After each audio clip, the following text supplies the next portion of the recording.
Friends, welcome back to the channel Writing Buddha. So today we are going to talk about the book Sita's Kitchen written by Raghav Khanna. So yeah, please don't mistake him with Vikas Khanna because even he has commented on this book above. So Raghav Khanna is a different person altogether and not Vikas Khanna, because starting में मैं भी थोड़ा confused हो गया था in the name because of Khanna word. So this book is of about 212 pages, published by Rupa Publication, one of the biggest publication in our country. So what is this book all about? तो ये book Sita नाम के character की कहानी है.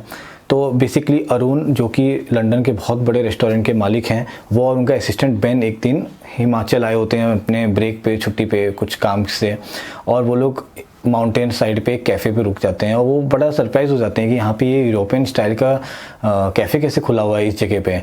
और जब वो वहाँ का खाना चखते हैं तो वो और ज़्यादा एस्टनिश्ड हो जाते हैं कि बाप रे, इतना अच्छा खाना और इतने इटालियन स्टाइल का खाना कैसे है.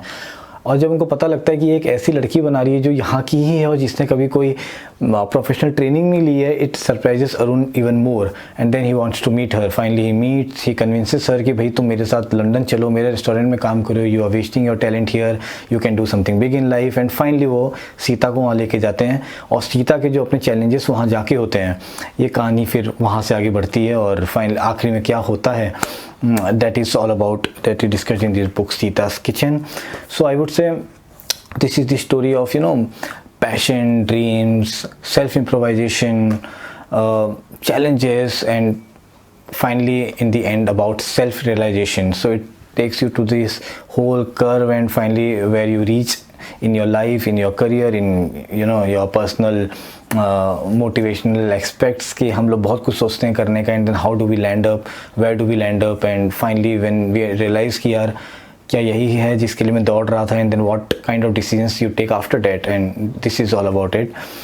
Writing style has just amazed me, क्योंकि जो छोटे मोटे सीन्स भी हैं ना इस किताब में, वो राघव ने इतने अच्छे तरीके से लिखे हुए हैं कि आपको लगता है कि कुछ तो क्रूशियल डिस्कस हो रहा है. एंड व्हेन यू रियलाइज़ कि यार ये तो जस्ट एक छोटा सा सीन था, you understand how much effort he has taken in writing every word, every sentence in this book. It is just pitch perfect and I just loved reading them. अब चूँकि मैंने बताया कि ये किताब हिमाचल प्रदेश के माउंटेन्स भी लेके जाती है और लंदन की स्नोस में भी लेके जाती है.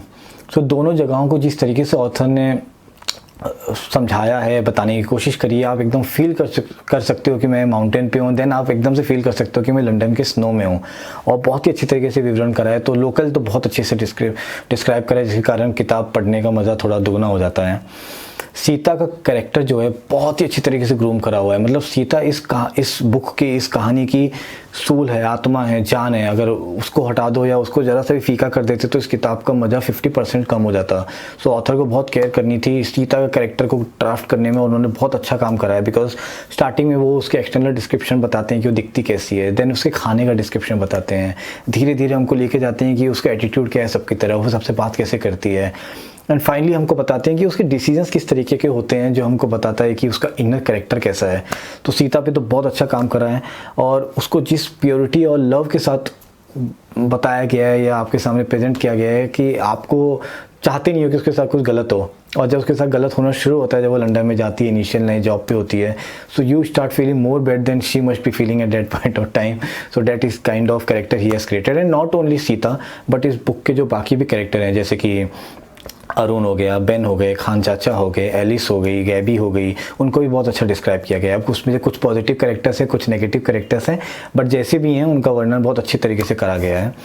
सो ये बुक बात करती है ना अपॉर्चुनिटीज़ के बारे में, डिसीजंस के बारे में, रिस्क के बारे में, जो एक हर अपॉर्चुनिटी के साथ आता है, और आप क्या डिसीजन लेते हो, किस तरीके से आप इन सब चीज़ों को टैकल करते हो. तो जब आप पढ़ोगे तो आप अपने लाइफ के कुछ पास्ट डिसीजंस के बारे में रिफ्लेक्ट करोगे कि यार मैंने उस समय क्या सोचा था, क्या अपॉर्चुनिटी थी, क्या मौका था और क्या रिस्क इन्वॉल्व था, मैंने उतना सोचा था कि नहीं सोचा था. तो जब सीता अपने नए जगह पे जाती है लंदन में काम करने और जब वो मिस कर देती है पहले दिन in the thing that she is very much expert in, आपको याद आएगा अपना वो पहला जॉब, जब आप पहले हफ्ते में आपने कुछ मिस कर दिया था. और फिर जब आप खान चाचा जिस तरीके से उसको मदद कर रहे होते हैं, उसको ग्रूम कर रहे होते हैं, आपको अपना वो एक सीनियर याद आएगा जिसने आपको मदद करके ग्रूम करा, जिसके कारण आज आप जहाँ भी हो वहाँ हो. So that will make you remind someone like that. Then जो पैशन, जो यू नो एग्रेशन के साथ अरुण को दिखाया गया है, जो कि अपने लंदन के रेस्टोरेंट के मालिक हैं, आपको वो देख के समझ में आएगा एक सच्ची लीडरशिप क्या होती है और आप एक लीडरशिप को समझ पाओगे, क्योंकि उनका एक ह्यूमन साइड भी है.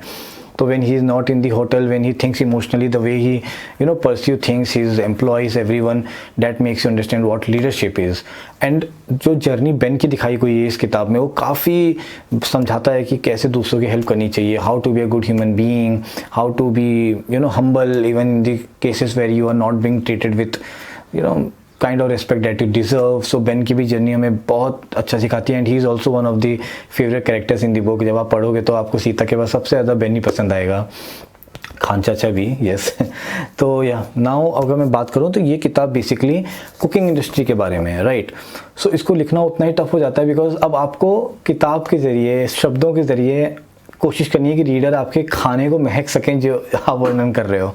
और राघव इसमें बहुत सक्सेसफुल है बिकॉज जब मैं किताब पढ़ रहा था मैं डिशेस को अपने दिमाग में सोच पा रहा था कि वो कैसी दिख रही हैं, उनका स्मेल कैसा आ रहा होगा. तो इसके लिए मैं आपको कह दूँ ये किताब कभी भी उस दिन मत पढ़िएगा जिस दिन आप व्रत पे हो, एकादशी पे हो, या स्विगी जोमेटो बंद हो, होटल बंद हो. रात को 2 बजे मत पढ़ना क्योंकि आगे ऑप्शन ही होगा. अच्छे से पिज़्ज़ा, बर्गर, सब अच्छे खाना खाने के बाद ही इस किताब को पढ़ना because it will tempt you towards eating something very very nice. तो ये केयर करना. देन मैंने इटालियन फूड्स इतने खाए नहीं है बट देन एक्सेटी पिज़्ज़ा वीज़ा जो कि काफ़ी पॉपुलर हो गए इंडिया में, बट उसके अलावा नहीं. बट जब ये समझा रहे होते हैं कि इटालियन फूड क्या होता है तो आप एकदम परफेक्ट टी समझ जाते हो कि ये क्या बताने की कोशिश कर रहे हैं. इनफैक्ट जो इंडो इटालियन का कॉम्बिनेशन फ्यूजन बताने की कोशिश कर रहे होते हैं वो भी बहुत अच्छी तरीके से आपको समझ में आएगा कि ये क्या बातें हो रही हैं. एक चैलेंज क्या है एक रेस्टोरेंट चलाने के पीछे, एक बिहाइंड द सीन्स क्या चल रहा होता है. जब वो डिश आपके प्लेट पे आता है उसके पहले पीछे क्या क्या चीज़ें चल रही होती हैं, आपको सारा कुछ समझ में आने लगेगा किताब को पढ़ने के बाद. और एक रेस्टोरेंट जब अपने मेन्यू में कुछ भी नया ऐड करता है या कुछ भी चेंज करता है, वो कितना बड़ा टास्क है, कितना बड़ा एक डिसीजन मेकिंग फेज़ है, वो ये किताब आपको बहुत अच्छी तरीके से समझाने की कोशिश करता है. और इन सभी के साथ आप नए नए इटालियन फूड्स के नाम सीख जाएंगे. मैं तो काफ़ी नाम सीख गया, मैं बोलूँगा नहीं क्योंकि प्रोनाउंसिएशन अभी भी करना नहीं आता, बट नाम पता चल गए. Now talking about the drawback of the book which surely I don't want to but then I will have to. First half is very very slow because most of the time goes in Arun trying to convince Sita to move from her Himachal Pradesh to London, and आपको जानना होता है सीता के साथ आगे क्या होगा, but then it does not happen for a very very long time. Finally it happens after first half of the book, so that's very slow. Secondly मैं बोलूँगा कि इस बुक में बहुत ज़्यादा स्कोप था टू एम्बेड फिलोसॉफी और spiritual side of the cooking which is not made. It is kept quite commercial or emotional fight of the character to get to prove herself, except that it's not very spiritual, which I think it should have to make this book sound little more kind of take over your mind. So that does not happen. And finally I would say the book's name, Sita's Kitchen, is such a confusing name because when I read it I thought that it is going to be a recipe book जहाँ पे 100 dish या 50 dish के बारे में बात की गई होगी with photographs and all. And when I read the synopsis I thought oh ये तो कहानी है. So that is what a challenge it is going to be for the author because इसको सेल करना आसान नहीं होगा क्योंकि हर कोई इसको रेसिपी बुक सोच के शायद उठाए भी ना और दूसरी नज़र भी ना डाले. So he could have named it differently. Overall मैं कहूँ तो this is a very light book, very small book जो कि आई थिंक 200 कुछ पन्नों की है. So you would just enjoy reading it and I would give it 3.75 stars out of 5. So please do read this book if you have time. And yeah, if you have liked this review, please do like and share this video, and if you have not subscribed to the channel yet, please do subscribe it now. Thanks a lot.